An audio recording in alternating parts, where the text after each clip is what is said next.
N'ayant pas regardé la télé pendant 3 mois, j'abordais cette rentrée avec inquiétude, car voyez-vous, mon cher Daniel, je déteste le changement. Déjà l'an dernier, j'avais été traumatisé par l'éviction de Julien Lepers de Question pour un champion.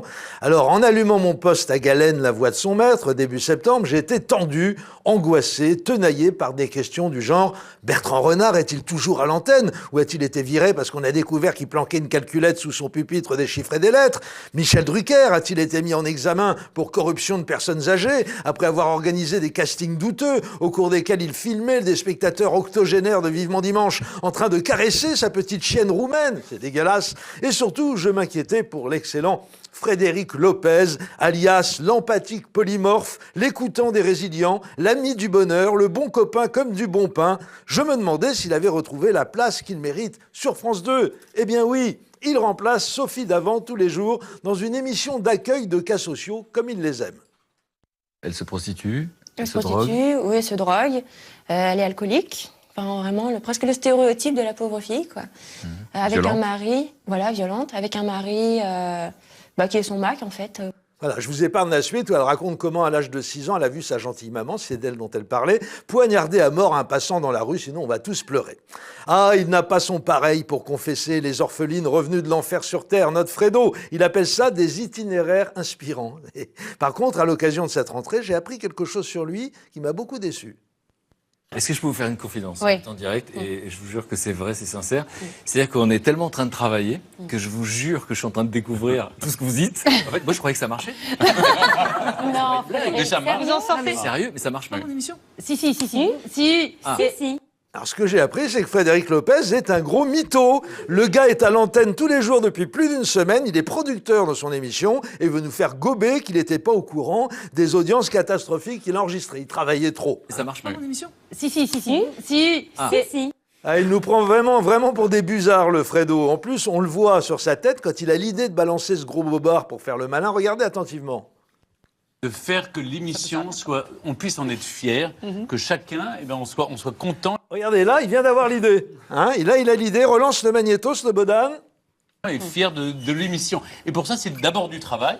Et là, il se marre carrément à l'idée de la grosse connerie qu'il va pouvoir balancer. Vas-y, Ça t'as finira vu. par se voir. Est-ce que je peux vous faire une confidence Oui. en direct et je vous jure que c'est vrai, c'est sincère. Tu parles, oui. Conclusion, Frédéric Lopez est un pipoteur de première. Bon, je vais vous faire une confidence, je le savais déjà. Non, elle me plaît, cette rentrée télé. J'y ai retrouvé toutes mes marques. C'est comme la saison dernière, mais en mieux. Jugez plutôt. Et donc là, c'est tout le chantier du droit du travail et de la fiscalité des entreprises qu'il faut prendre. Pas pour devenir une espèce de paradis de capitaliste où les ouvriers sont mal payés, où on ne paye pas d'impôts. On n'y arrivera jamais. Mais si, Christophe, on va y arriver. Il nous reste encore 7 mois de socialisme pour ça.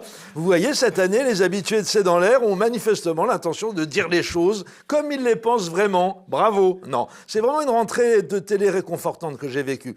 Par exemple, les lignes de fracture politique entre les grandes féodalités cathodiques n'ont pas bougé d'un iota depuis la saison dernière. Moi, j'ai besoin de ça, de repères fiables. J'ai une petite surprise pour vous. D'accord. C'est quelqu'un qui voulait vous souhaiter un bon anniversaire, qui a pas pu venir malheureusement, mais il a tenu à vous laisser un message. Regardez. Salut Cyril, c'est Nicolas Sarkozy.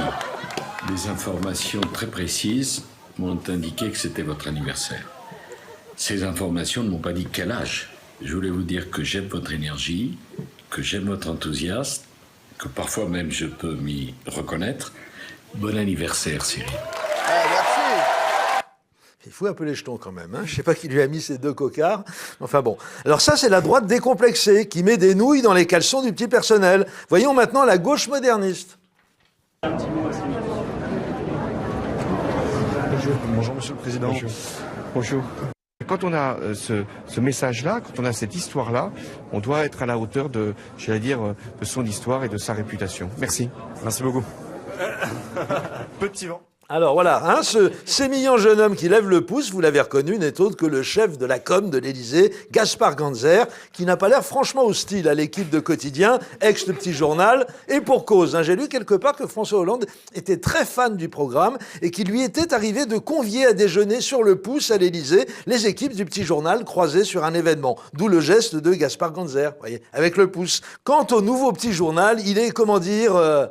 dans la seringue. Et vous allez voir que l'infirmière chargée d'appuyer sur le piston a l'air certes affable, mais à la place du patient Eldin, j'en mènerai pas large. Je trouve plus drôle qu'avant, pour le coup. Bon, alors on a Peut-être moins sectaire. un peu moins sectaire. Bah attention. Je crois qu'on ne pouvait pas faire plus de toute façon. Oh, bah, attention, on va pas. Non, pas d'attaque. Enfin, je ne vais pas en dire trop parce que vous allez être... Non, dites pas du tout, même. C'est bien. Vous allez être accablé par vos confrères. Voilà, on appelle ça le baiser de la mort. Hein. Bref, pour résumer l'impression générale que m'a fait cette rentrée télé, mon cher Daniel, je dirais que je l'ai trouvée apaisante. Ce serait caricatural de réduire son bureau à ses seuls symboles. Car ce qui frappe aussi, c'est l'ambiance modeste et feutrée qui s'en dégage, avec des œuvres d'une amie peintre et de nombreuses photos de ses proches, son conjoint, ses enfants, ses chats et même son père, qu'on est surpris de trouver ici, jeune et combattant, en tenue de para, ou encore ici, avec sa fille, mais de dos, tout un symbole. Et puis, il y a enfin ce grand vide-poche, au sens propre, c'est en vidant celle d'un impair que Marine Le Pen rapportait au pressing, qu'elle a trouvé ces 2 bulletins de vote, preuve sans doute qu'elle avait voté blanc au second tour en 2012. Toujours sur ce mur, des caricatures de presse qui la font rire, et des dessins d'enfants, des encouragements, des mots de soutien.